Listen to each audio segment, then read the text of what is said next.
som? Alô? Oh, foi. Boa noite. É bom que vocês repetiram boa noite, né? Boa noite aos amigos que estão assistindo pela internet. Nosso curso do livro Paulo e Estevão, 27ª aula. São 34. Faltam 7. Tem uma terça no meio do caminho aí, na semana, acho que é dia 10 de outubro, que não tem atividade. A gente tem uma reunião interna do departamento de cursos. E continuamos no Setembro Amarelo, viver é a melhor opção. E olha que legal, hoje é uma frase de quem? De quem? Não, do Romanos. Frase de Paulo, da epístola dele aos Romanos. Aliás, na semana que vem começamos o capítulo sobre as epístolas. Já estamos chegando.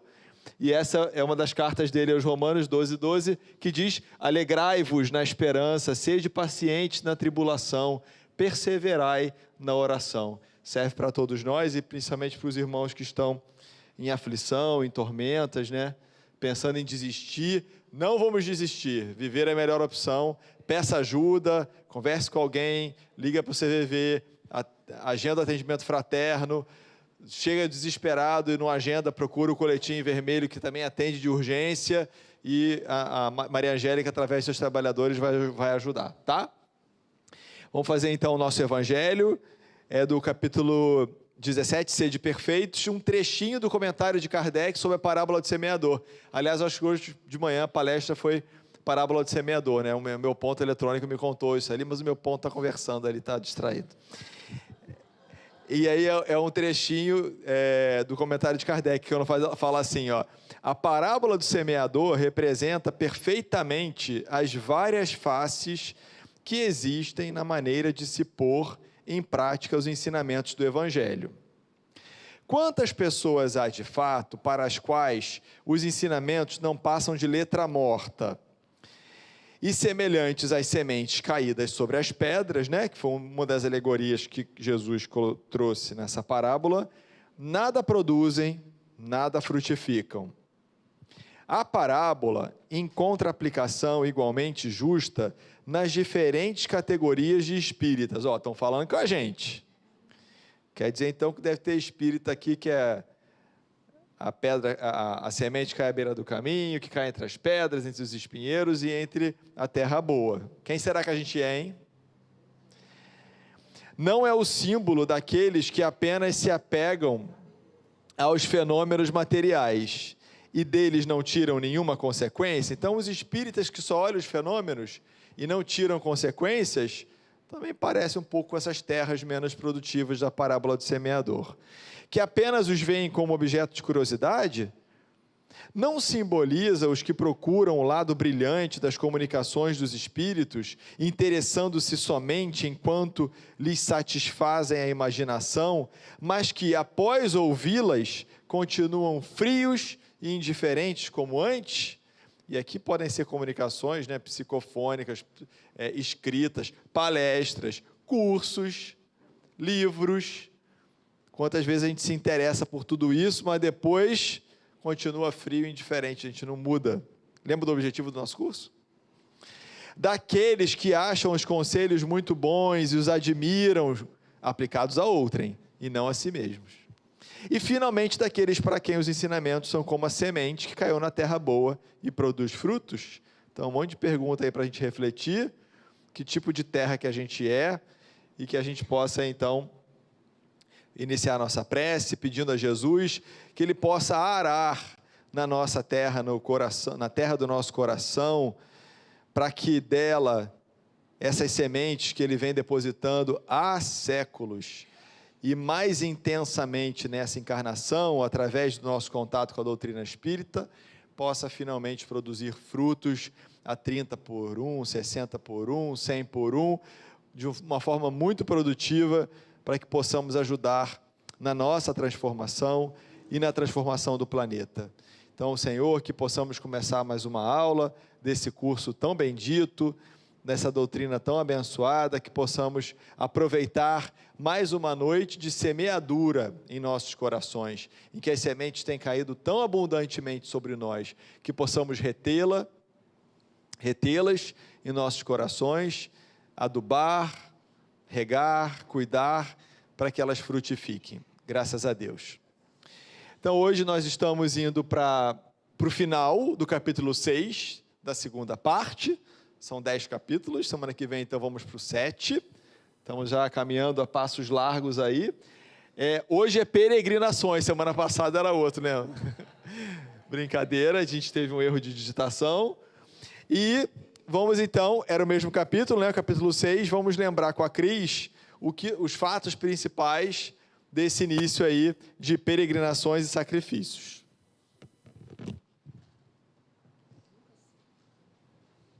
Boa noite a todos. Não dei boa noite para vocês. Então vamos voltar rapidinho. Quem lembra? Já dei até cola. Eles começam a viagem, a segunda viagem, e começam por Tarso, né? onde Paulo veio, né? Uma viagem difícil. Ele chega lá, revê o passado dele sem mágoas, sem melindres, sem, né, pesar. E eles continuam, a partir daí, no trabalho de divulgação da Boa Nova e pedindo recursos para a Igreja de Jerusalém, que foi o objetivo também dessa segunda viagem. Ok, gente? E aí, dali, eles vão para Taurus, para Derbe, para Listra, fazendo aquelas cidades que eles já tinham percorrido na primeira viagem, né? E ali eles reparam que existe realmente já uma renovação de pensamentos das pessoas e aparece a construção de uma igreja em Listra, tá? Que foi trabalho do Timóteo. Lembram? Né? Do Timóteo, filho que a gente não lembra mais, agora já esqueci até o... Eunice, isso mesmo. Eles eram de Listra, que eles tinham, né, anteriormente se conhecido, e ela pede que ele viaje, fique, que ela precisa ir morar em outro lugar, que é na Grécia, né? Ia morar na Grécia, e ela pede, então, que o Timóteo acompanhe o Paulo, e o Paulo, né, aceita de bom grado, aí ele também fica super feliz. E aí, Icônio, Antioquia de Pisídia, toda aquela região da Galácia e da Frígia, eles vão percorrendo sem incidentes. Vocês lembram do mapinha, né? A gente foi percorrendo para ajudar. Paulo, ele é inspirado a semear novos rumos, né? Ele acha que é Jesus, mas a gente sabe que quem inspirou ele foi Estevão, né? E ele tem a visão de um homem da Macedônia pedindo ajuda, e realmente é para lá que ele resolve ir, ele entende o recado. Por acaso, ele encontra Lucas, que estava embarcado num navio, trabalhando como médico, e ele vai, né, conversa, e Lucas resolve levá-los, então consegue levá-los, porque para ir para Macedônia precisava atravessar o mar. Eles aí se juntam a Lucas na embarcação, e Lucas também se junta a eles no projeto, se afastando um pouquinho da medicina, e aí vão para Neápolis e Filipos. Timóteo e Lucas, e aí eles se separam, seguem num caminho. O Paulo e o Silas ficam em Filipos, para depois eles se encontrarem, para poder aumentar os esforços. E Paulo e Silas, lá na cidade não tem sinagoga, né? Não tem, eles pregam em praça pública, e pregando em praça pública aparece uma figura de uma pitonísia, né? De todos os dias, até que ela só enaltece eles. A gente terminou a nossa aula falando isso, e Paulo percebe realmente o que está acontecendo, assédia ela, e, falando, ele liberta a moça daquela atuação malfazeja, ok? Lembraram? O que a gente tirou de ensinamento da nossa aula? Primeiro, como sempre, o Rogério até já falou, que é sair com o coração mais evangelizado. A gente viu isso aí, acho que quase todos os capítulos, né, gente? Né? Que é realmente não esmorecer nas dificuldades, fazer a nossa parte e confiar que Deus nos dará o necessário. Paulo, né, falou isso algumas vezes no decorrer, e acabou que aparece realmente, Lucas aparece na frente, tudo acontece como precisava, né? A gente pode também confiar desse jeito, fazendo a nossa parte. Não adianta sentar no sofá e confiar, né, gente?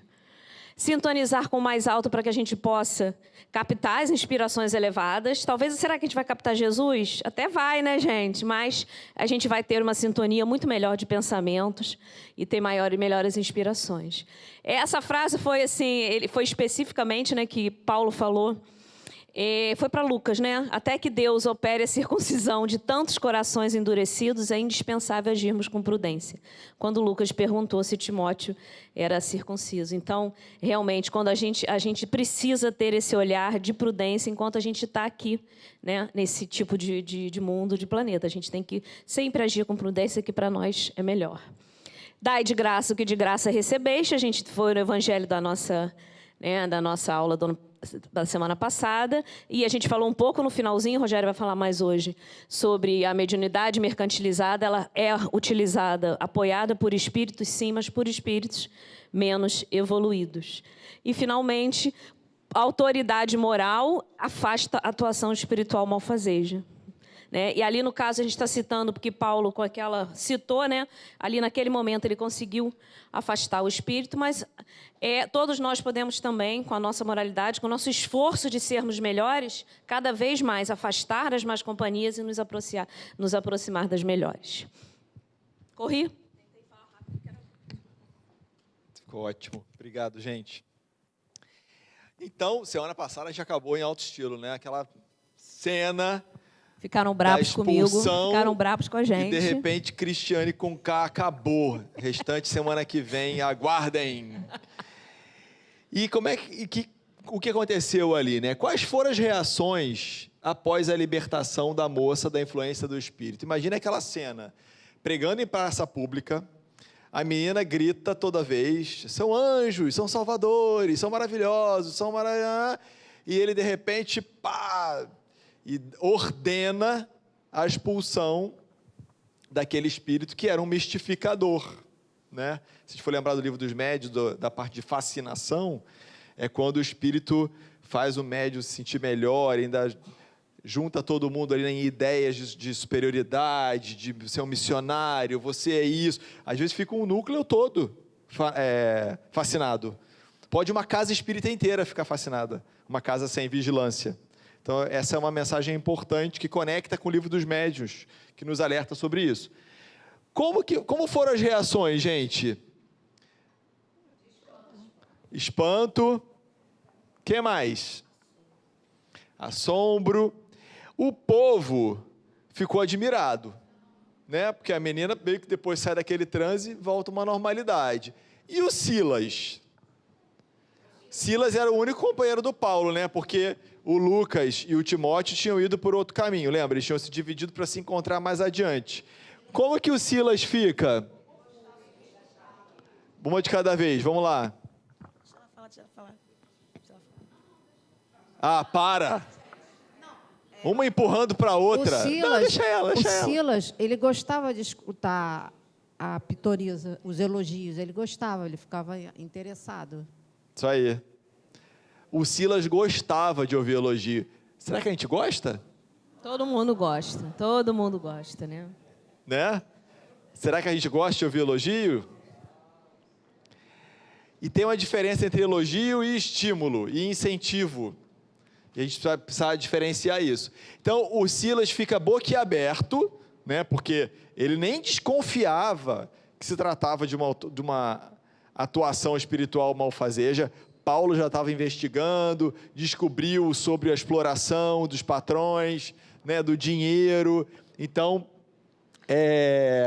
Silas ficou surpreso. Ele se comprazia, como a Cris aqui lembrou, das afirmações da pitonisa. Ele entendia aquilo ser um conforto espiritual, como assim, eles estão ralando tanto, dormindo ao relento, e dorme na caverna, e come fruta silvestre. Poxa, pelo menos apareceu alguém aqui para dizer que maravilhosos, que anjos, que salvadores. Pô, alguém para reconhecer o meu trabalho, né? Ele pensava também que era uma propaganda, que aquilo ia aumentar a adesão das pessoas à nova doutrina. Então, era um instrumento útil, a pitonisa ali, a moça, na verdade, né? E ele perguntou, poxa, não falava em nome de Deus esse espírito? Ele dizia, filhos do Altíssimo, são salvadores, etc. E não seria uma valiosa propaganda? E aí, o que o Paulo responde, gente, para ele? A cola foi rápida. Hein? O que ele responde? Boa. Não se pode julgar um trabalho antes de concluído. Porque esse elogio, assim, você é um missionário, você é um salvador, você é um anjo que veio do céu. É algo que já está acabado, está pronto. Será que o nosso trabalho está pronto? Concorda? A gente não somos espíritos caminhando, em evolução, e as nossas tarefas ainda estão em andamento. Todas elas. Domésticas, profissionais, no voluntariado, na casa de estão todas em andamento. Como é que a gente vai poder dizer que você fez um bom trabalho se ele não acabou? Eu não entreguei o meu trabalho todo, eu ainda posso vir a escorregar, né? Então, a prudência do Paulo diz para Silas que não se pode julgar um trabalho antes de concluído. O trabalho dele não estava concluído. E ele continua que aquele espírito poderia até falar de Deus, mas não vinha de Deus. E aí também é um ensinamento de Paulo muito conectado a uma carta que não era dele, foi uma carta de um outro discípulo que fala sobre isso, quem sabe? Fala, Deia. João. Então, a carta de João fala sobre isso, né? Provai se o Espírito vem de Deus, que Kardec usa magistralmente em um dos capítulos do Evangelho segundo o Espiritismo. Qual é o capítulo? Estou pensando, isso aqui é curso avançado. Aí você está querendo muito. Qual é o capítulo, fala aí, coitadinhos dos alunos? O Afonso lembrou. Dos falsos cristos e falsos profetas. Então, número, vejam... o número que você 21. perguntando o número. Não, o número é 21. Então, vejam como ele já está falando isso, um contemporâneo que o João também, né? Eles lembram que eram amigos da igreja de Jerusalém? E depois João vai deixar uma carta e Kardec vai usar essa frase para nos chamar a atenção que provai antes os espíritos vêm de Deus, né? Porque fala, Senhor, Senhor, que vem de Deus. E aí ele fala assim, que recebemos para receber elogios? Olha que espírito rigoroso, né? O que recebemos, o que fizemos para receber elogios? Estamos lutando contra as imperfeições da nossa alma. Então eles até tinham, na visão do Paulo, algum esforço, algum mérito, mas não merecia elogio nenhum, porque eles ainda eram imperfeitos. E ele continua falando, vivo, aí ele fala dele, em batalha contra o espinho dos desejos inferiores. Então, para quem acha que estava tudo muito fácil para o Paulo, de que ele tirava de letra, de que ele não tinha nenhuma tentação, vamos chamar assim, né? Ele afirma aqui que ele vive em batalha contra o espinho dos desejos inferiores. Então, qualquer um de nós aqui, nas nossas tarefas, não tem problema nenhum se sentir tentado por os nossos vários tipos de tentação, né? A gente teve o encontro das tentações, lembra, Cris? Então, as tentações são diferentes. Para uns é preguiça, para o outro é riqueza, para o outro é se exibir, né? Porque quer ser elogiado, e muitas outras coisas materiais, coisas não especificamente materiais. Então, é normal, só que a gente tem que estar o quê? Vigilante contra essas tentações. Então, nós não devemos aceitar títulos imerecidos. Quando eu li essa palavra, que eu lembrei de uma pessoa aqui da casa. Quem fala muito sobre isso? A Vera usa muito essa expressão, né? Que é a Vera e a irmã, obviamente, né? Sobre o título imerecido. Porque, na verdade, reconhece, tal como Paulo, a nossa presidente, que, na verdade, é muito esforço, é muita dívida, é muita imperfeição que move para frente, para trabalhar. Não é porque é santificado. E a gente pergunta o seguinte, olha, se o Espírito viesse de Deus, quais seriam as palavras que ele usaria?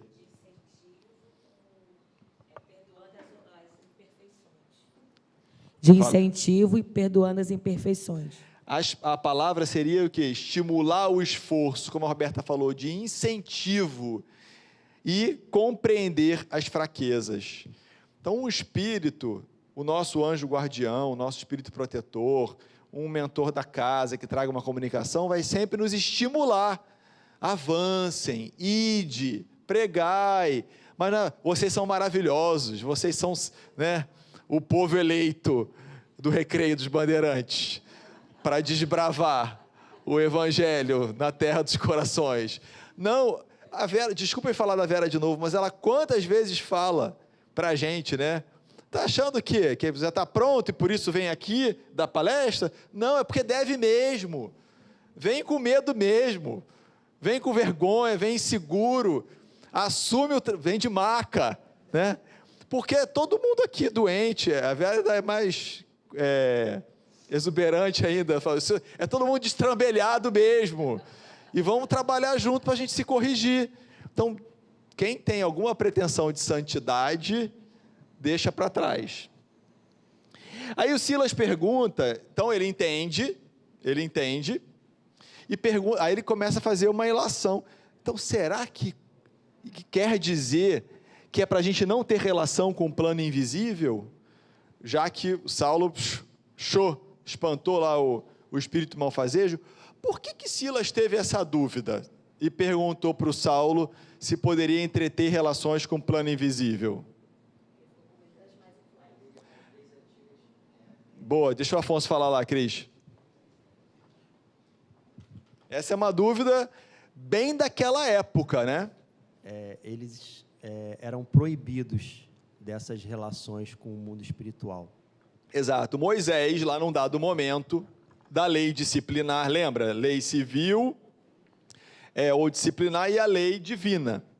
Então, lá nas regras que ele foi começando a legislar um monte de coisa, no momento ele proibiu as comunicações com os mortos, né? Com os espíritos. E por que ele proibiu?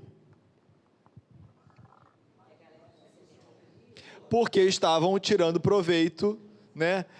Porque as comunicações eram frívolas.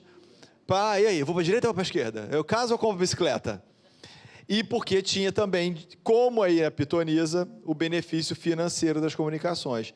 Se ele proibiu as comunicações, é porque as comunicações existiam. Né? Então, tem gente que até hoje nessa linha, não, é impossível o mundo espiritual. Se é uma proibição, como é que eu vou proibir uma coisa que não existe? Né? Eu vou proibir o tráfico de drogas, porque as drogas existem. Não, as drogas não existem. Se não existe, eu não ia proibir. Então, existe. E foi por esse motivo. Mas Jesus veio revogar isso através de várias ocorrências. Dai de graça que de graça recebestes. Teve vários fenômenos das vozes. Jesus, na transfiguração, vê Moisés e Elias, e depois o próprio Cristo que reaparece, né, depois de morto, o Pentecostes, os 40 dias que eles ficaram juntos. Aqui no livro a gente já viu Jesus se comunicando, Estevão se comunicando, Abigail se comunicando, não é verdade? Então o que Paulo responde para ele? O cristianismo sem profetismo seria um corpo sem alma.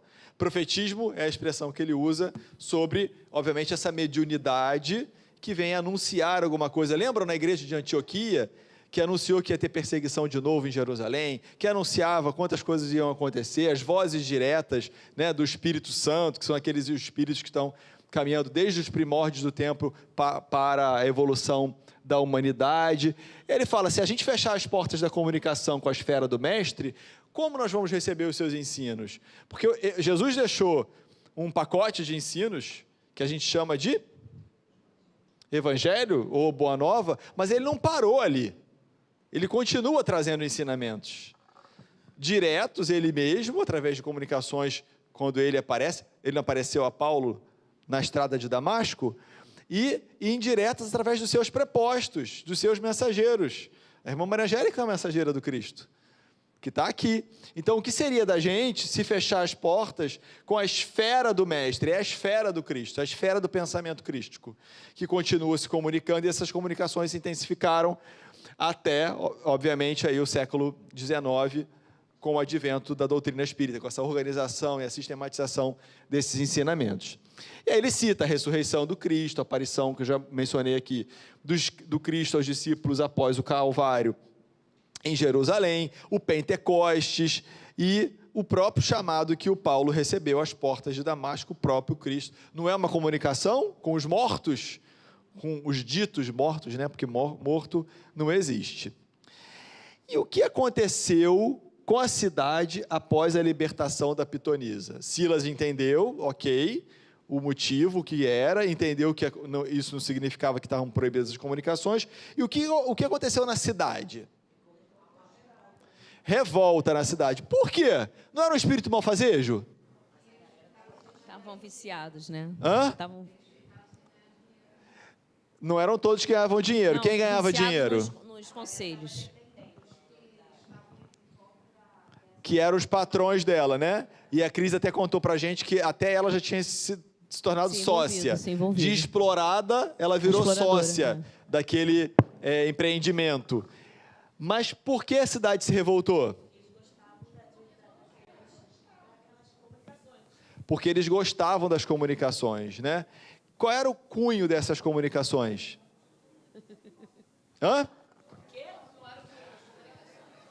Frívolo. Então eu vou lá saber, né? Meu marido está me traindo. Eu vou... E aí, eu planto trigo, eu planto não sei o quê, com a próxima chuva. Então, era isso. Quando a gente transfere para o além, responsabilidades que são nossas. E muita gente entra na doutrina espírita achando que a doutrina espírita tem essa proposta, por conta da comunicação. Não, eu vou lá para saber o que eu vou fazer. Eu vou lá, eu aceito essa proposta de emprego? Né? E aí, eu vou lá, e aí, eu vou ter o segundo filho? E aí, eu me divorcio? A doutrina espírita ela vai nos iluminar as consciências, nos orientar no sentido de dar a base para a gente decidir. E a gente usar o QJF, né? O QJF. Aprendendo o evangelho e aprendendo a doutrina espírita, nós mesmos tomarmos as decisões. E não é uma bengala do espírito lá dizer faz isso ou faça aquilo. Porque senão o mérito é de quem? Não é mais nosso, né? E aí, se der errado, ele vai dizer que a culpa é do espírito. Então, a cidade ficou revoltada porque os consulentes viciados nos conselhos, porque eu crio uma bengala, tudo eu vou lá, ai meu Deus do céu, e aí, fulano, o que eu faço? Claro! É isso que eu ia falar, Afonso, claro. Infelizmente. O Afonso está lembrando que existe até hoje. Tem pessoas que só vivem pegando o conselho dos gurus, né? Nos centros sérios, não deveria existir. Né? Mas o espiritismo... Mas a comunicação não é restrita aos centros espíritas, né? A comunicação do mundo espiritual com o mundo material é um fenômeno que acontece em todos os lugares, em ambientes religiosos ou não.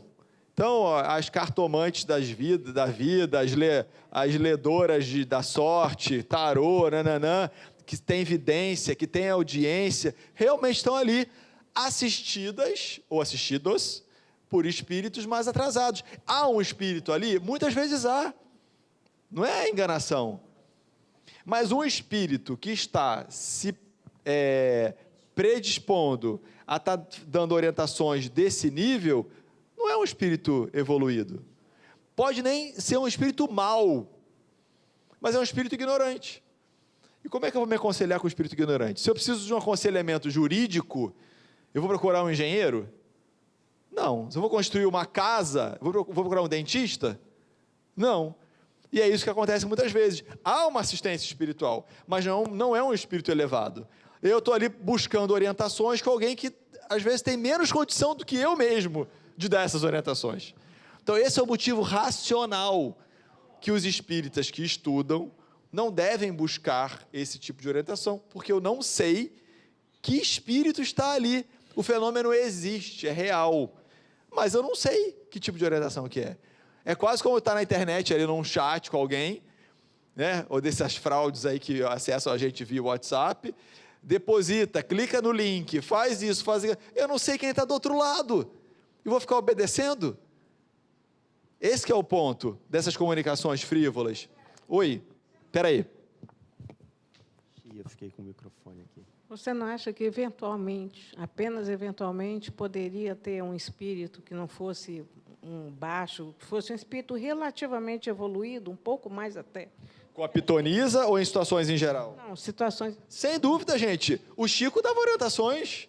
As pessoas mais íntimas iam lá, muitas vezes ele dizia, meu filho, abre lá um centro espírita. tem aqui uma pessoa com o espírito com você, eu estou vendo, abre, você está preparado para isso. Então, sem dúvida nenhuma, existem orientações. O problema é o dinheiro. Primeiro ponto, a Cris falou isso semana passada. Tem dinheiro, esquece.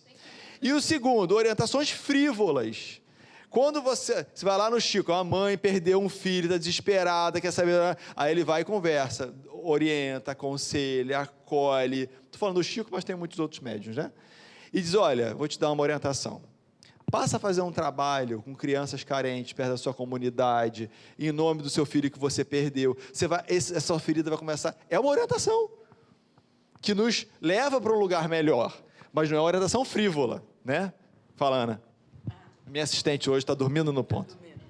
Não, ela perguntou perdão, Afonso, se um espírito mais elevado até viria, né?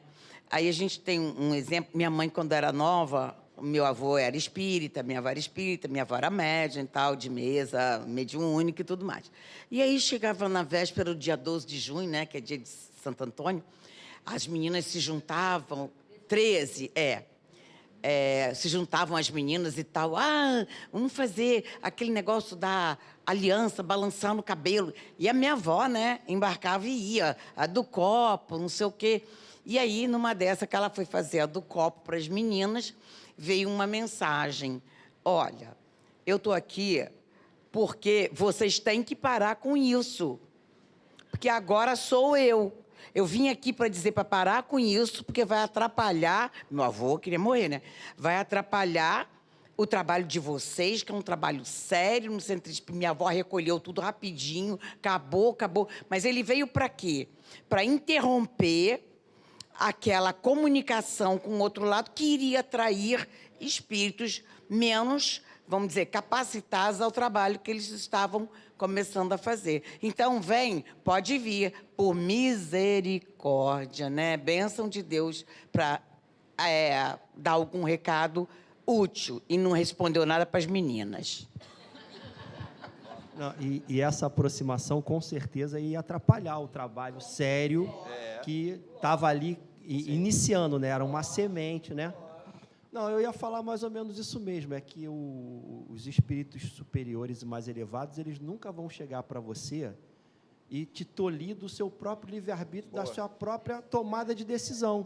Eles vão te apoiar, vão te ajudar, vão te orientar a rezar, a frequentar o centro espírita, trabalhar, eles vão te incentivar. Agora, fazer o trabalho que cabe a gente, não tem como, né, cara? Não tem. Exato. No Evangelho até tem um comentário sobre isso, sobre as invenções, né? Que os espíritos poderiam soprar lá para o médium uma fórmula de um medicamento, uma cura de uma... E eles não fazem.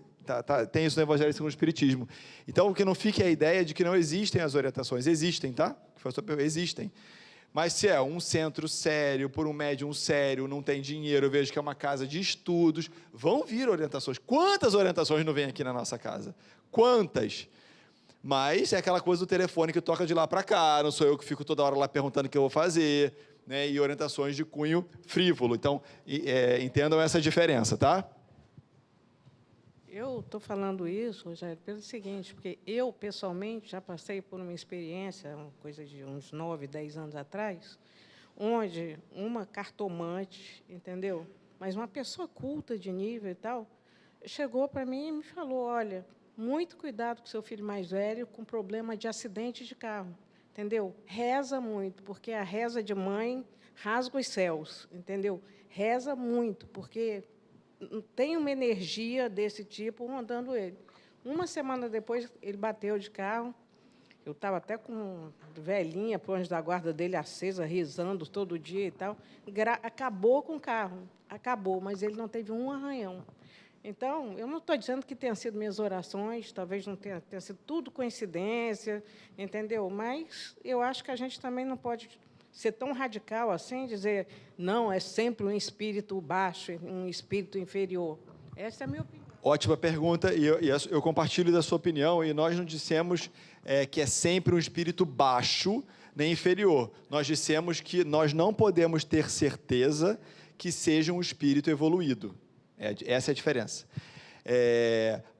o Chico mesmo falou em muitas ocasiões, de algumas questões de alguns centros de Umbanda, centros de Candomblé, de espíritos muito iluminados que estavam ali. Então, o que eu estou dizendo é o contrário. Nós não podemos ter certeza de que tipo de espírito está orientando um médium, se não é num centro sério, um médium sério, etc. É meio uma loteria. Eu posso me consultar com o meu vizinho da minha casa do lado, e ser uma pessoa instruída, ponderada, sábia, que vai saber me orientar, me acalmar. E eu posso bater na outra casa do lado e é uma pessoa perturbada que vai me deixar mais doido do que eu estou. Então, eu simplesmente não sei com quem eu estou me comunicando, entendeu a diferença? Então, quando a gente se vicia em procurar esses médiuns, eu não sei que tipo de espírito está trazendo aquela comunicação. E muitas vezes um espírito bem intencionado, mas mal preparado, pode causar confusão, né? Então, assim, fica de olho, hein? Seu marido, lá no ambiente dele, trabalho, não sei o quê, pronto. Ao invés de ajudar, a outra pessoa chega em casa perturbada, aí o marido chega, a pessoa fala, o que é? Você estou sabendo. Aí pronto, cria uma confusão. Os espíritos evoluídos, eles têm uma forma de nos orientar de uma forma edificante, né? E não da gente ficar desesperado. Mas se no primeiro momento você entendeu o que eu disse, que é sempre atrasado, que bom que você me deu a oportunidade de corrigir. Eu quis dizer que nem sempre a gente vai saber se são espíritos evoluídos, tá? Então vamos lá. Sem a visita da entidade, os consulentes batiam a porta em vão, os exploradores da mediunidade também ficaram privados do dinheiro, e aí eles fomentaram um movimento de revolta. Eles começaram ali a jogar as pessoas contra o Silas e o Paulo, dizendo o quê? Que a audácia do pregador privou a cidade de Filipos da assistência dos Espíritos de Deus. Que ele era tão audacioso, tão revolucionário, que os Espíritos de Deus deixaram de ajudar a cidade. Então, foi esse tipo de trica que eles foram ali plantando, né? Fomentando, e fizeram com que a população ficasse revoltada. Em 3 dias, os fanáticos exaltados, olha como é importante sermos ponderados, serenos, porque quando um vai estimulando o outro, o efeito manada leva às vezes a desgraças. Tem muitas coisas que o ser humano nunca faria sozinho, mas quando se junta, né? Junta o outro, aí pronto, parece que ganha uma força, e coisas que você não faria sozinho, você acaba fazendo, porque você é estimulado por outras pessoas. Fanáticos exaltados, então, fazem o quê? Surpreendem Paulo e Silas em praça pública durante uma pregação, prendem eles a troncos pesadíssimos, e eles são flagelados em praça pública, presos a esses troncos, sem nenhuma compaixão, e eles se submetem com humildade ao suplício. É incrível, né?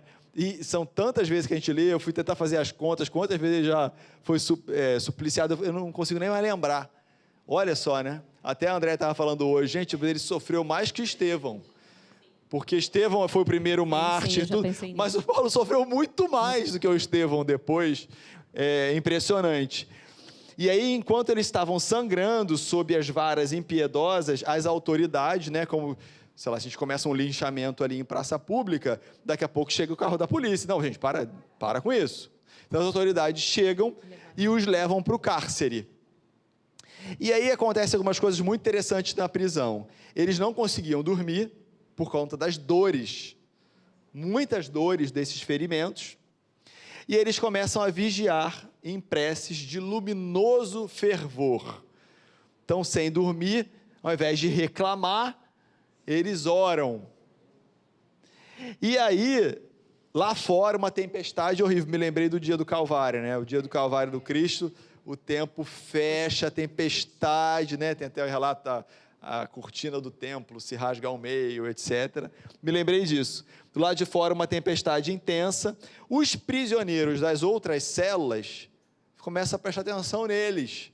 Esses dois acabaram de chegar aqui ensanguentados e rezando, prece fervorosa, de luminoso fervor. E aí Paulo, vendo o interesse dos outros prisioneiros, o que ele faz? Começa a pregar. Só Paulo, né, gente? Olha, quem tiver aqui cansado, querendo desistir, achando que a luta está pesada, achando que a cruz está pesada, lê Paulo e Estevão. Aí, quando depois sentir, lê de novo. E quando estiver cansado de ler, pega as aulas na internet e vê as besteiras que a gente fala aqui, pelo menos vocês lembram do Paulo e Estevão. Porque é um antídoto, gente, contra a reclamação. Ele ensanguentado, ferido, rezando, viu? Vou aproveitar para pregar aqui para esse pessoal que está interessado. E ele prega para os outros e conta o episódio. Então ele usa uma passagem evangélica. Não é assim que os pregadores fazem? A palestra de hoje de manhã foi parábola do semeador. A palestra de amanhã vai ser... E é isso mesmo, a gente pega um pedacinho, daquele pedacinho fala durante um tempo, algumas pessoas vão dormir, né? Não é pessoal. Já superou essa fase, Cris? Eu superei essa fase. Eu já. Está dormindo, mas não é contra mim. É o cansaço da pessoa. Ou é o obsessor que está botando para dormir. E aí, outras pessoas não, vão assim, gente, essa palavra é para mim. E aí já sai daquele melhor. Alguém ia chegar ali aquele dia, se matar, já acorda. E é isso, a gente usa o Evangelho de Jesus para falar um pouco e ir semeando. E aí ele usa, olha a passagem que ele usa, da tempestade no barco Jesus dormia. Alguém conhece esse tema? Não? Ah, conhecem sim. Já falamos muito dele. Tivemos encontro, quem falou Jesus. aí? Encontro de Jesus, não sei mais que ano, a Cris é boa de lembrar os anos. Eu sou melhor para lembrar capítulos. Tá gravado, só pegar no YouTube, tá gravado, tá lá. E é ano retrasado, talvez? Passado, não. Passado, não. Retrasado. Retrasado. Não sei qual foi o ano passado, mas acho que foi retrasado. Jesus acalma a tempestade, era o nome do encontro, acho que foi retrasado. Acho que foi na pandemia, não foi? Foi um encontro da Ainda pandemia. foi um dos 2 anos de pandemia. Acho que foi em 2020. E o episódio, Roberta, é a única passagem do Evangelho que ele dorme, que Jesus dorme, adormece, né? Não que ele não dormisse, mas não está descrito. E aí está no barco, atravessando, e aí começa uma tempestade absurda, de quase virando o barco ali no Mar da Galileia, e os discípulos, então, vão acordar Jesus. E quando Jesus acorda, eles desesperados, vamos morrer! E aí, quando ele acorda, quando Jesus acorda, porque estáis sem fé, né? É a falta de fé, e ele acalma a tempestade. Então, a gente estudou muito isso, tá na internet, viu, pessoal da internet? Só pesquisar lá, tem os 2 momentos do encontro, e a gente aprende muito que quando Jesus está dormindo nas nossas vidas, essas turbulências vêm. Quando a gente deixa ele acordadinho no barco da nossa vida, a tempestade acalma e a gente enfrenta melhor as situações. Então, olha que legal, Paulo usa essa passagem que eles estavam ali presos no meio de uma tempestade lá fora e que Jesus despertando no coração deles, eles iam passar melhor por tudo aquilo ali. De repente, as portas das celas se abrem. Trim! E não tinha fechadura digital, com código, e aí a porta, nem porteiro eletrônico. As celas se abrem sem ruído. Olha que fenômeno físico, né? Já tinha acontecido isso no livro? Primeira vez, Cris? E aí? Já teve isso no livro? Porteiro eletrônico do além. Paulo e Estevão inaugurando a abertura pela internet. Eu que estou te perguntando, você me pergunta? Quando um anjo libertou Pedro da prisão. Quando Pedro foi preso, quando reiniciaram as perseguições, um anjo, ele descreve, aqui a gente não vê quem foi, na de Pedro está descrito que um anjo do Senhor abre a cela e Pedro sai pela cela. Então já tinha havido um outro fenômeno físico, né? Oi?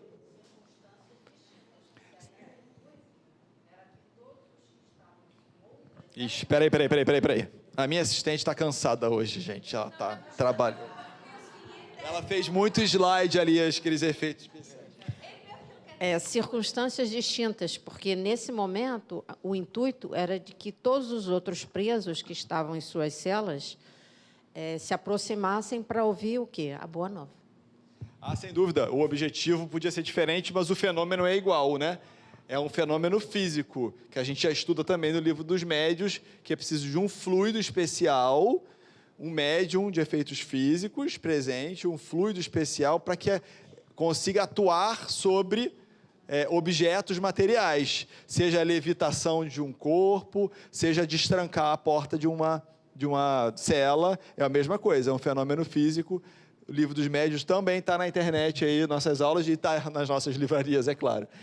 Então, Silas fica lívido. E o Paulo sai e vai ao encontro dos outros presos, pregando as virtudes eternas do Senhor. Então, ele estava pregando através das celas, quando abre, ele se junta. E ele também orienta que eles não fujam. Até uma coisa improvável, né? Abriu ali de madrugada, naquela chuva, opa, vamos fugir. E ele orienta que não fuja. Olha que linda o raciocínio dele. Ele diz o seguinte: se alguém aqui, somos nós os presos, hein? Nós não somos presos da penitenciária da terra? Somos, né? O Evangelho também fala isso para a gente. Somos presos da penitenciária da terra. Vamos nos libertar quando o corpinho acabar o fluido, né? Mas ninguém quer se libertar, né? Não. Todo mundo quer ficar. É preso, mas quer ficar ali na prisão. Deixa quer ficar preso. Ninguém quer sair do corpo. Então, quem se reconhecesse culpado, então, a porta está aberta. Ó, quem aqui acha que é culpado do crime que cometeu, ou por estar preso, agradece ao Pai os benefícios da corrigenda. Então, não foge, não. A prisão está sendo uma corrigenda. Através da prisão, você está podendo corrigir esse seu delito. E quem achar que é inocente, pode fugir. Foi isso? Não. Quem achar que é inocente, dê expansão ao regozijo. Só Paulo, né? Porque só o martírio dos justos pode salvar o mundo. Ele vinha entendendo muito bem o que é ser martirizado, né? Embora ele tenha tido alguns débitos, né? Alguns débitos, já pelas tantas, ele já tinha muito mais créditos do que débito, e ele dizendo, o martírio dos justos pode salvar o mundo. Os argumentos contiveram toda a estranha e reduzida assembleia, ninguém fugiu. Então, funcionou, ficaram lá falando do Evangelho de Jesus a noite toda. Aí, no dia seguinte, amanhece, a tormenta passa, e quem é que acorda? O carcereiro. Quando ele vê as portas abertas, ele tenta se matar, com medo de ser responsabilizado e punido pelas autoridades. Paulo impede e também o converte.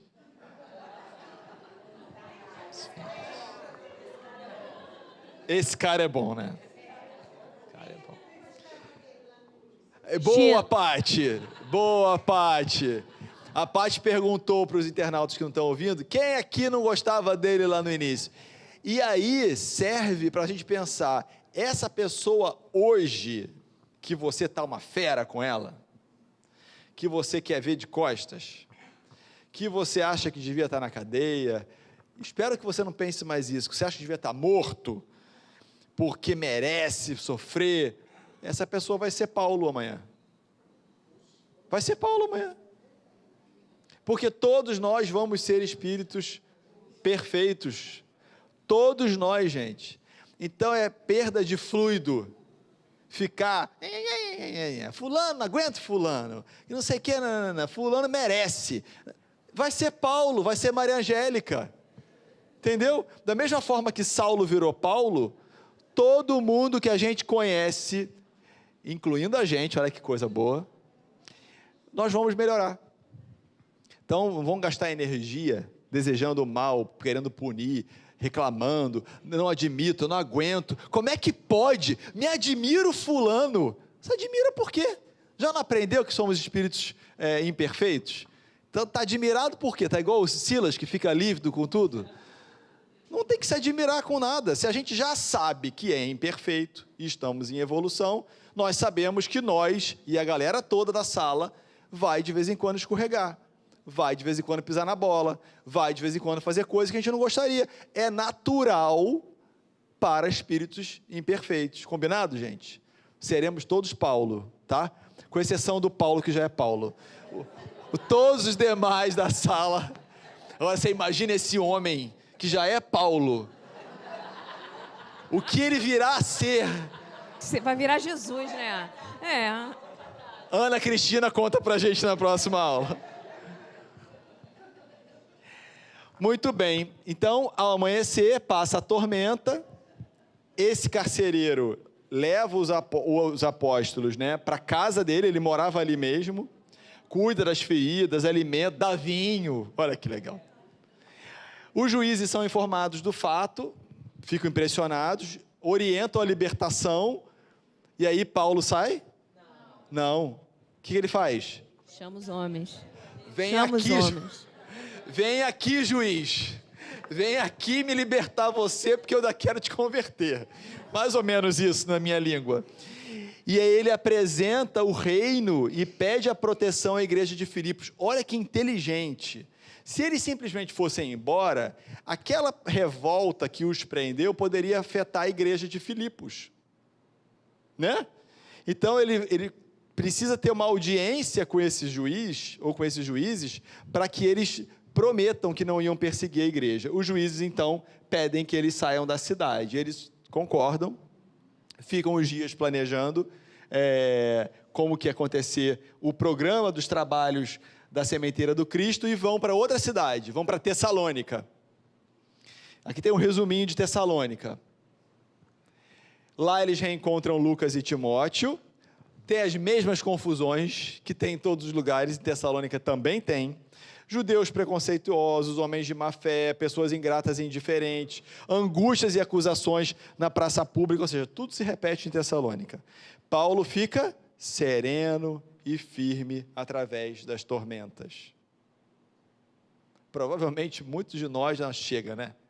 Chega, vou para um lugar sem confusão, vou voltar lá para Antioquia. Melhor lá o pessoal que quer circuncidar todo mundo, mas pelo menos eles estão lá, que já querem o Cristo. Né? O que é isso? Já não é mais nada. Eu vou até parar de lutar, deixa circuncisar. Olha que confusão. Não, ele continua firme porque eles têm a clareza da importância da divulgação do Evangelho nos corações que ainda não conhecem.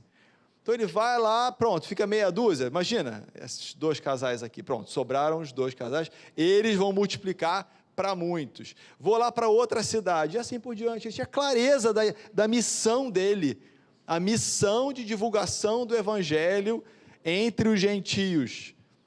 E a gente já sabe, né, tem vários teólogos da igreja que dizem que se não fosse Paulo, talvez o Evangelho não tivesse chegado a gente da forma que chegou. Porque ele literalmente viralizou. O que hoje a gente chama de viralizar, sem internet ele viralizou. E fazia cópia, ia para um lugar, ia para o outro, ia para o outro, ia para o outro, e viajava. Então, só para vocês lembrarem, a Cris viajou até Filipos. De Filipos eles foram para Tessalônica, que a gente acabou de ver o que aconteceu, e agora de Tessalônica eles vão, de Tessalônica para Bereia, tá? Essa é a segunda viagem apostólica do Paulo. Vão para Bereia.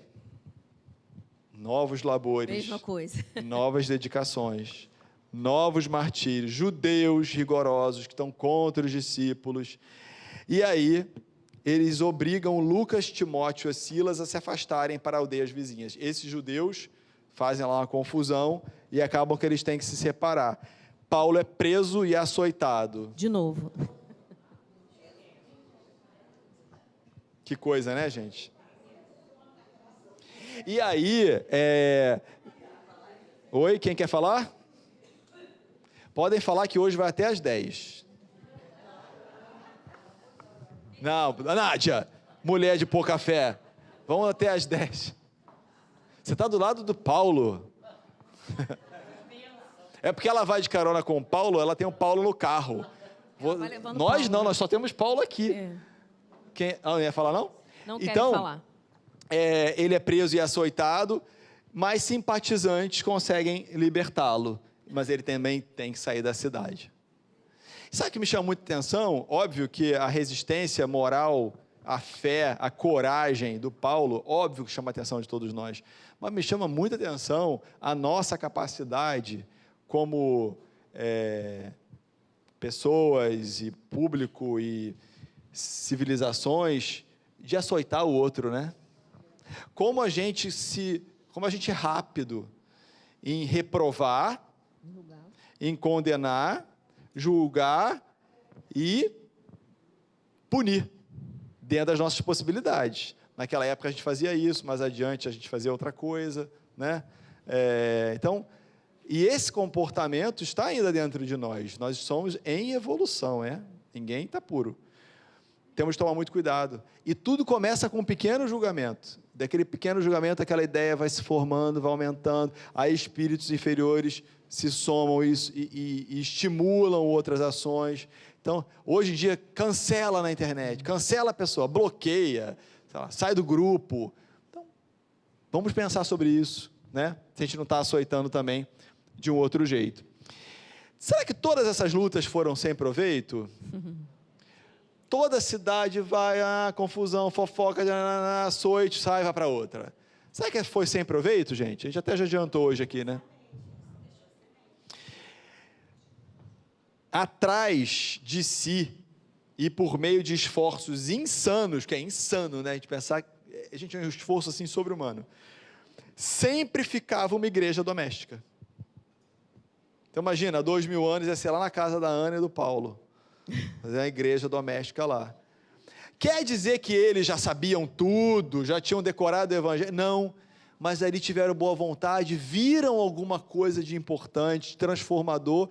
E o que o Paulo convidava? Pelo menos para ler, comentar, debater, é exatamente o que os grupamentos espíritas fazem. Não tem ninguém aqui doutor em espiritismo. Eu não conheço. Talvez haja em outro centro. Aqui, na nossa casa, a gente pode falar que tem intimidade. É tudo gente que se esforça para falar alguma coisa, para ajudar a outra, para daqui a pouco fazer outra coisa. E é isso. Era esse o trabalho que eles faziam. Fundar igrejas domésticas que se alargariam ao infinito, bafejada pela misericórdia do Mestre, a fim de provocar a excelência da Boa Nova. Para uma nova cidade e que acontece. O que imagina algo te motivar? Você sabe que vai chegar lá, vai apanhar, porque a primeira vez é surpresa, a segunda vez ele vai, de novo, mas a terceira, a quarta, a quinta. Incrível, né? Você vê o caráter. É a consciência da missão, né? Isso aí, missionário, força, isso aí, caráter missionário. É caráter missionário. Ô, Rogério, guardado aí as devidas proporções, lembra muito o papel do Chico Xavier no desenvolvimento da doutrina espírita, né? Perfeita lembrança, né? Que também foi um missionário. Também a gente já tem, por revelação, não é perfeito, mas que também teve uma missão da divulgação da doutrina espírita, e também ele, de certa forma, foi apedrejado, né? Levou ofetada na cara, cuspe, tudo, e outras ofensas morais, mas se manteve muito firme aí nesse sentido. Após ser libertado, Paulo avalia o cenário. Então, ele tinha sido açoitado de novo nessa segunda viagem, certo?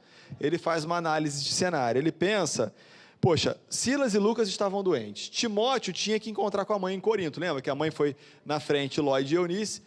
Timóteo foi com ele para eles se encontrarem lá em Corinto, onde hoje a gente chama Grécia. Naquela época, obviamente, tinha Atenas, Corinto, Tessalônica, Bereia, etc. E ele próprio experimenta a necessidade de repouso, precisa descansar, recobrar as energias. E aí ele pensa que precisa de uma trégua, dar um tempo. E colocaria em prática um velho plano, que ele tinha desde jovem, porque ele estudou, cresceu em Tarso, mas lembra que ele falava grego? Isso estava descrito lá no início do livro. Ele tinha instrutores, professores que ensinavam grego, então era natural que ele pensasse como seria ir lá em Atenas e ensinar a lei. Naquela época, ele pensava, enquanto jovem, que ele queria ir para lá levar Moisés e a lei. Agora, ele levaria luzes ainda mais ricas. Ele levaria o Evangelho de Jesus. Então, ele coloca em prática um velho sonho, já que ele queria uma trégua, de ir para lá. Mas, peraí, se ele vai para uma outra cidade pregar Por que é trégua? Hein? Fala aí, pessoal de casa, ouvir. Porque ele achava que Atenas era uma cidade desenvolvida que aceitaria bem, porque tem toda uma sabedoria já. Então, Atenas era uma capital, né? Sábios, monumentos, templos, o berço da filosofia, da medicina. Então, ele imaginava, não, esse pessoal que se junta aí por qualquer coisa, só porque fala de, sei lá, de Jesus e quer me matar, lá não vai ter esse problema. E já era um sonho antigo, vou ter uma trégua. Eu vou pregar num lugar onde vai ser mais fácil levar a palavra do Cristo. Então, ele vai para Atenas, ele até vai acompanhado de alguns amigos, mas assim que chega, os amigos voltam, né, como que, vou levar até o aeroporto, depois eu volto. E ele fica sozinho, completamente sozinho. Experimenta grande emoção. Imagina, ele estudou sobre aquilo tudo, os sábios, a história, a arte, e ele está lá. Igual a gente conhece uma cidade que a gente passou anos querendo conhecer aquela cidade, admirado. As belezas exteriores, os monumentos, o Emmanuel descreve, quase todos de pé. Então, ele dá para a gente uma informação histórica que, naquela época, ainda não eram ruínas, que hoje a gente olha, né, na internet, ou quem teve a oportunidade de visitar, que são ruínas. Ele contempla a natureza, o céu azul, e ele recorda dos filósofos. E aí se sente transportado a um maravilhoso santuário, o santuário do saber. E ele ali vai levar o evangelho naquele santuário, sozinho. Agora é uma trégua. E como os atenienses... Então, isso foi como ele via Atenas. Como os atenienses o viam? O viam como um mendigo. E por quê, hein? A Cris falou que estava um trapo humano, um farrapo humano. Olha só, eles não podiam ver a alma do Paulo. Gente, imagina uma cidade, imagina assim, sei lá, pensem numa cidade, Paris, pronto. E aí, aquela beleza, as luzes, os monumentos, a grandiosidade, aí chega um mendigo, que é Paulo. A Cris está dizendo aqui que está cheio de mendigo. E aí, chega Paulo, um missionário, mas no corpo de um mendigo, entre aspas. Então, eles não podiam ver a alma do Paulo. Será que a gente vê a alma do outro? Será que a gente se esforça para olhar uns aos outros além da casca corpórea? Temos que nos esforçar. Temos alguns aqui que estão dizendo que se esforçam. Às vezes a gente sente a alma do outro também, né? Às vezes a gente sente, a gente percebe. Ou a gente... Sim, quando a gente sente afinidade, a gente está, de certa forma, sentindo às vezes ali também você julga o fluido, a vibração. Casca, olha para a pessoa e fala, nossa, que pessoa Mas, retida. de uma forma geral, a pessoa, se entrar aqui na sala agora, uma pessoa muito mal vestida, cheia de cicatrizes, muito emagrecida, talvez mal cheirosa, porque está sem banho numa viagem. Nosso primeiro intuito, né, é aplaudir porque é o Paulo.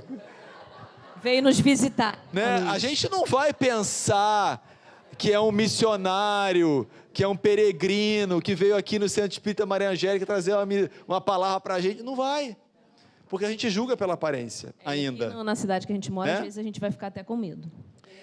Né? Então, o que os atenienses viam, gente? Apenas o corpo esquálido, as privações, acharam que ele era um mendigo, um farrapo humano, e o Paulo não percebeu essas opiniões das pessoas para ele. Estava tão ligado, tão concentrado, tão focado na missão dele, no objetivo da viagem, que ele não reparava que as pessoas estavam olhando ele assim, mendigo, mal vestido, emagrecido, cheio de cicatriz. Imagina quantas vezes ele foi açoitado. Devia estar todo lanhado. E ele, cheio de bom ânimo, vai pregar em praça pública. O que acontece? Insucesso. Não apedrejam, não açoitam, mas, num primeiro momento, eles até começam a ouvir, interessados, esse cara é exótico aí, vamos ver o que ele vai falar, Mas quando ele fala da ressurreição, eles começam a rir, gargalhadas de irritante ironia. Sarcasmos pela aparência, chamam ele de louco. Paulo experimenta frio no seu coração. Ele preferia ser, talvez não ser açoitado, mas ele preferia confusão, né? A indiferença foi doída isso, para ele. O debate de ideias. Lembra que ele adorava debater? E não aquela frieza, o desinteresse. Gente, eu fiquei morrendo de pena do Paulo quando eu Você estava ficou? fazendo essa... Eu me fiquei lembro com uma como se pena fosse dele. hoje, a primeira vez que eu li esse livro. Eu morri de Essa pena. cena me marcou muito também. A mim também, a mim também. Atenas estava distante das suas esperanças. Eram criaturas envenenadas de falsa cultura. Gente, olha que isso aqui. E realmente é mais difícil penetrar corações. Não é uma frase preconceituosa, tá? Mas, de uma forma geral, em elites, pessoas muito cultas, como o Humberto de Campos fala, quem não está precisando de um salvador? Ele não está precisando, tem tudo. Está tudo ótimo. Está menos apto e preparado e atento a ouvir sobre a salvação. Eu não preciso ser salvo. Estou ótimo. Os pobres de espírito, porque quem está com tudo garantido tem menos interesse, é normal, está distraído. E aí mas ele não desiste. Ele fica uma semana pregando em praça pública, mas sem resultado. Ninguém se interessa por Jesus, ninguém oferece hospedagem, porque também podia, pelo menos por misericórdia, meu irmão, vem cá, dorme aqui na minha casa, no cantinho. Nada. E pela primeira vez, ele iria se retirar de uma cidade sem fundar uma igreja. Imagina a frustração dele, o sonho que ele teve desde a infância de levar Moisés e os profetas. E agora, luzes ainda maiores e ninguém dá bola. E quando a gente está vendo aí, eu me lembrei muito da questão da evolução intelectual e da evolução moral, né? A evolução intelectual, a cultural, não quer dizer que o espírito, né, que aquele povo fosse já mais evoluído moralmente a ponto de começar a apreciar os ensinamentos de Jesus, né? Não tem nada a ver com status, com riqueza, nada. Realmente, ali eles estavam muito focados na cultura, no progresso científico, em tudo, e ainda não estavam despertos para a evolução moral, apesar da Grécia ter sido berço, né, de grandes filósofos que nos trouxeram muita coisa, inclusive como precursores da doutrina espírita, né? Como Sócrates e Platão. Exatamente. Que fala até da reencarnação. Falam tudo isso, mas eles não estavam ali voltados para isso no momento. E aí ele insiste tanto que o levam ao Areópago, uma espécie de auditório, de sábios. Para ele, então, já que na praça pública ninguém deu ideia, ele conseguiu, de tanta insistência, olha que cara tenaz, ir lá num auditório, no Areópago, para falar. E não dá muito certo também, tá? Ele lá tem contato com homens sábios inteligentes, consegue, com a ajuda do Dionísio, acessar lá. Era um auditório, como eu já mencionei. A palavra dele estava mais vibrante ainda. O Dionísio ficou impressionado porque ele tinha ouvido Paulo falar em praça pública e lá ele estava mais inspirado. E aí ele estava, já mencionei também, diferente. Quando ele fala da ressurreição, forte e prolongado murmúrio. Os atenienses eram muito ligados à ciência já, porque é o berço da medicina, foram os primeiros anatomistas, dissecavam. Então, cara, morreu, não tem mais nada. Que história é essa de ressurreição? O corpo não pode voltar. Então, eles rejeitavam imediatamente aquelas ideias. A aristocracia não conseguia ceder esses preconceitos científicos. Boa noite. Pensavam que era tudo assunto de ficção, e aí ele não consegue nem chegar ao fim. E o recinto vai se esvaziando, né? Ele nem, imagina, não termina a palestra, vai saindo um atrás do outro. Ele fica desolado. Ele lembra, como o Afonso falou, era melhor o tumulto dos judeus do que a frieza dos atenienses. Porque onde houvesse lutas, talvez houvesse frutos a colher. Ele lembra até que as lutas revolvem a terra. E às vezes, quando tem uma semente dormindo na terra, e vem a chuva, vem a enxurrada, é o clique que a semente precisa para desabrochar. Então ele faz essa analogia, que onde há lutas, às vezes ainda tem esperança de colher depois. Dói, a indiferença dói. Atenas representava a frieza do mármore, então eram tantos mármores naquela cidade, e os atenienses também eram frios como o mármore, né? E do mármore não nasce nada. Frios como a rigidez da morte intelectual. Apenas o Dionísio e uma jovem de nome Dâmaris, que tiveram alguma simpatia e ficaram ali ao lado dele, constrangidos. Bom, ninguém se interessou, se esvaziou. Já que Dionísio e Dâmaris ficaram do lado, o que Paulo faz? Gente, esse cara é demais.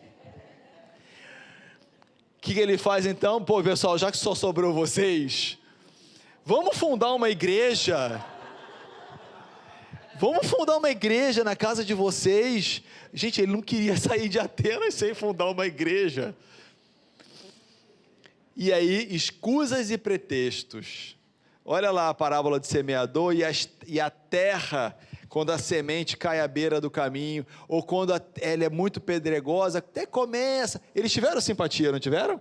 Sim. Mas a terra é pouco profunda, nasce ali uma plantinha, mas não vinga, não é assim que a gente chama? Não vingou, não.